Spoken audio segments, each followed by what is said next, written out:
horrendous experience. And that's something you could never forget. I could never forget that. So you wake up the next morning and all of your properties are rubble.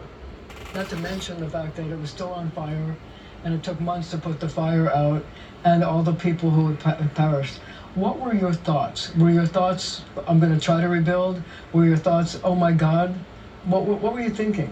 Marsha, Governor Pataki, called me, I think, 2 days after 9/11. I think it was about 7 o'clock in the morning, and he called, and he said, Larry, what do you think we ought to do? And you said?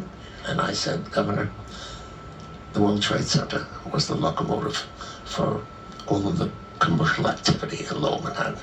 I said, if we don't rebuild that, Lower Manhattan is going to fade away. I said, it's got 12 mass transit lines feeding it. There was so much dynamic activity in Lower Manhattan, particularly in the world of finance. I said, I really think it's got to get rebuilt, and the sooner we do it, the better it is. Did you have any doubts that you could do it? You know, it didn't occur to me. I didn't think about that. I just knew it had to be rebuilt. It was a years-long and very difficult project. Well, it's only taken me 23 years. But the thing about it is that, did you ever have doubts? I mean, you had to deal with a series of mayors, a series of governors, insurmountable hurdles. What was the most difficult part of it? I think the most difficult part was the 5 years of litigation with 22 insurance companies who decided they didn't want to pay 5 cents of their obligations to me in terms of what I was entitled to. Did you ever end up getting the money back that you had to use to fight the insurance companies? We got some monies that we had to use to fight them, no. But at the end of the day, what we received from the insurance companies was about $4.3 billion. As it turns out, we've spent far, far more than that in rebuilding the Trade Center. Do you think it was an economically beneficial thing to do for the Silverstein Company? I wouldn't, I never thought about the economics. What I did think about was the necessity of getting it rebuilt.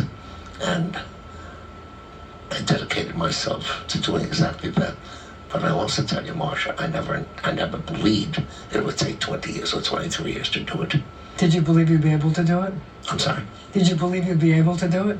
I felt I had an obligation to do it. In the lease that I signed, I was 71 years of age when I signed a 100-year lease with the Port Authority.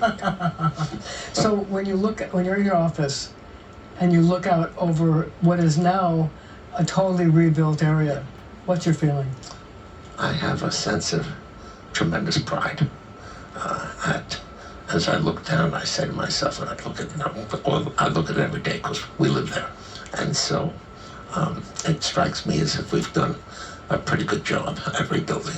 It gives me a feeling of satisfaction, and so I'm proud of what we've done.